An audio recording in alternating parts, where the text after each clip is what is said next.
समझिए, अगर आज नरेंद्र मोदी प्रधानमंत्री नहीं होते, आपको क्या लगता है कि G20 जो है वाराणसी आती है? क्योंकि अभी दुनिया में लगता है कि कोई भी संकट, कम से कम भारत तो है, मोदी जी तो हैं। भारत की अगर क्षमता है तो दुनिया पहचानती है। तो जब मोदी जी ने दुनिया देखी और कहा कि भाई 100 देश ऐसे और हैं, ये विकासशील देश हैं, तो ये अन्याय है कि ऐसे देश जो हैं इनके लिए कुछ नहीं किया।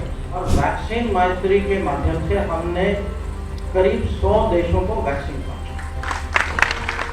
समझिए, अगर आज नरेंद्र मोदी प्रधानमंत्री नहीं होते, आपको क्या लगता है कि G20 जो है वाराणसी आती है?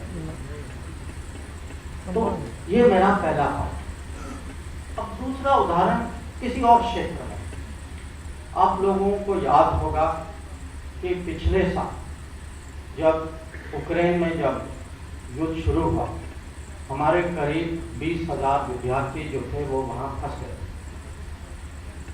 और ऑपरेशन गंगा के तहत हम सब लोगों को वापस घर ले आए। कुछ हफ्तों पहले ऐसे ही एक दूसरे देश में, सूडान में, वहाँ आपसी लड़ाई शुरू हुई और उसमें भी करीब हमारे 5,000 नागरिक जो हैं वो लड़ाई के बीच में फंस गए थे। वो अपने रोजगारी के लिए गए थे वहाँ और उनको ऑपरेशन कावेरी के माध्यम से हम घर ले आए। तो ये जो ऑपरेशन जो हैं ये दर्शाता है कि हम जो हैं अपनों की चिंता करते। ये सरकार जो है, कभी मोदी जी का ये बहुत दृढ़ विश्वास है कि कभी भी हमें किसी भी भारतीय नागरिक को जो बाहर, देश के बाहर संकट में हो, उसको वहाँ छोड़ना नहीं चाहिए।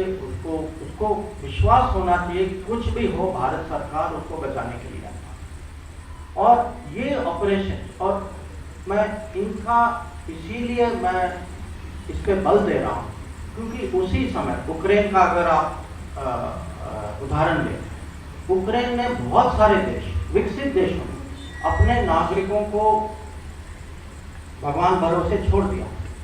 कह दिया था कि भाई आप हो वहाँ, आप फंस गए हो, हम तो कुछ नहीं कर पा रहे हैं, यहाँ युद्ध चल रहा है, तो आप जैसे निकल सकते हैं तो निकल लीजिए।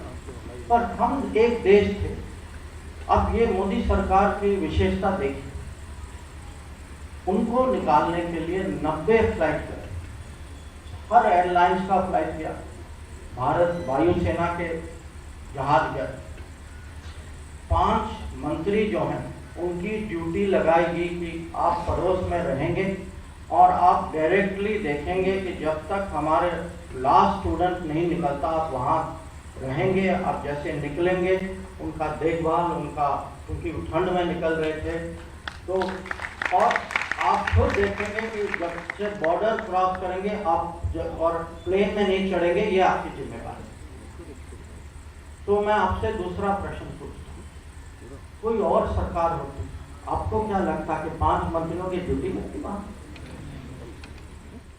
और 90 फ्लाइट चलते और 20,000 विद्यार्थी वापस आ जाते हैं? और ये एक घटना नहीं कि पिछले 9 साल में अगर देखें, जब नेपाल में भूकंप हुआ, जब यमन में लड़ाई हुई, जब श्रीलंका में बारिश के कारण उनको बहुत नुकसान पहुंचाया गया, जब म्यांमार में तूफान हुआ, जब अभी टर्की में जब भूकंप हुआ, तो आप देखिए कि जब भी दुनिया में जो संकटें होती हैं, मोदी सरकार एक तो दुनिया के लिए भला करती है, दुनिया की मदद की ओर कदम उठाती है, पर सबसे ज़्यादा हमारे जो लोग तो बाहर जो जाते हैं, हमारे नागरिक जो जाते हैं, आज उनके मन में है कि भाई किसी की छत्र छाया है, हम बाहर जाएं, टूरिस्ट बन के जाएं, विद्यार्थी हों, रोजगारी के लिए हों, जहाज में जहाज के क्रू हों,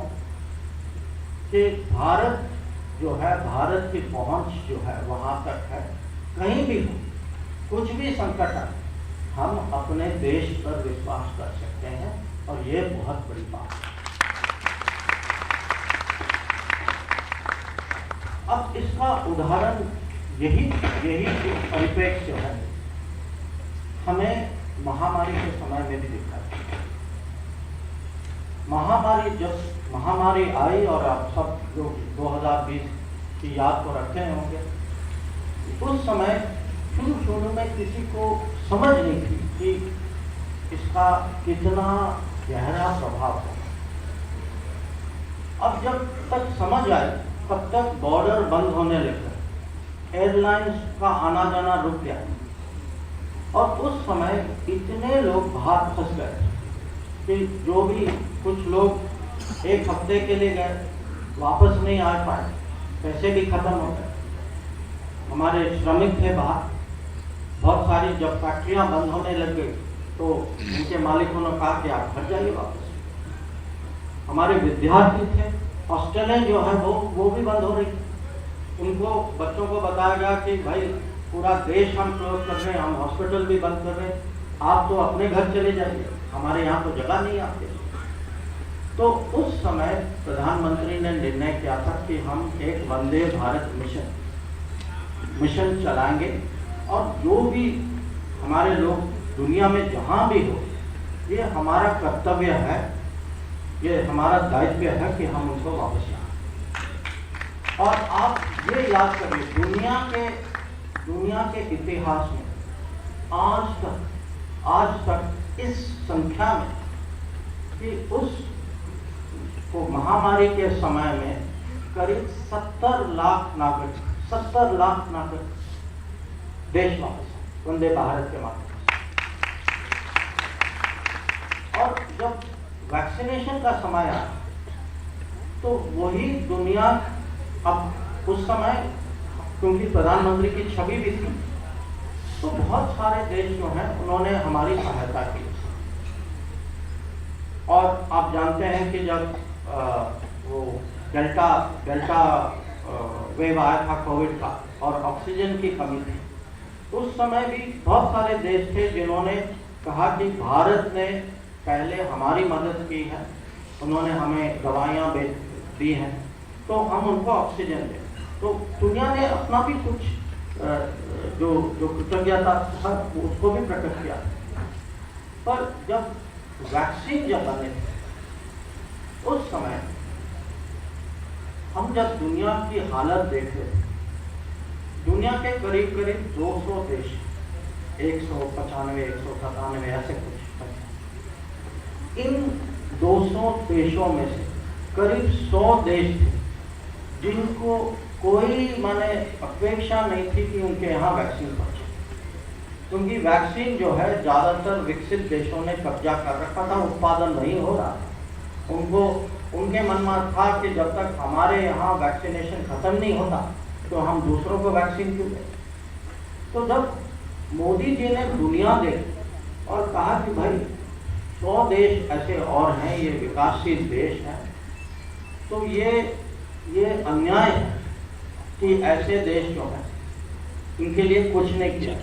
तो उन्होंने ये निर्णय लिया कि हम वैक्सीन मैत्री अब चलाएं और वैक्सीन मैत्री के माध्यम से हमने करीब 100 देशों को वैक्सीन पहुंचाई। तो मैं आपको बताना चाहता हूँ कि आज जब हम जहाँ भी हम जाते, आपने कुछ ही दिन पहले देखा होगा कि प्रधानमंत्री जी पैसिफिक आइलैंड गए और वहाँ के प्रधानमंत्री उन्होंने उनको बहुत ही आदर सम्मान के साथ स्वागत किया। और ऐसा स्वागत एक प्रधानमंत्री की ओर से दूसरे प्रधानमंत्री को आज तक नहीं करेंगे। और मुझे 45 साल हुए हैं विदेश नीति करते, 45 साल में मैंने ऐसा दृश्य कभी नहीं देखा जैसे मोदी जी का वहाँ स्वागत हुआ। और जिस तरीके से स्वागत, जिस भावना के साथ स्वागत, और ये इसीलिए क्योंकि अभी दुनिया में लगता है कि कोई भी संकट, कम से कम भारत तो है, मोदी जी तो हैं। भारत की अगर क्षमता है तो दुनिया पहचानती है कि वो क्षमता जो है भारत, बल्कि अपने नागरिक का देखें, पर भारत कभी दुनिया को भूलता नहीं कि भारत के मन में है कि सचमुच दुनिया, जब हम कहते हैं वसुधैव कुटुंबकम, ये कहने की बात नहीं, ये अंदर एक भावना है और ये बहुत पुरानी सोच है। तो आज जैसे मैं आपको कहता हूँ कि अगर मोदी जी नहीं होते, अगर ये सरकार नहीं होती, आपको क्या लगता कि वो विद्यार्थी यूक्रेन से इस तरीके से निकलते? वैसे ही दुनिया भी सोच रही, अगर मोदी जी नहीं होते हमें वैक्सीन कहाँ से मिलती?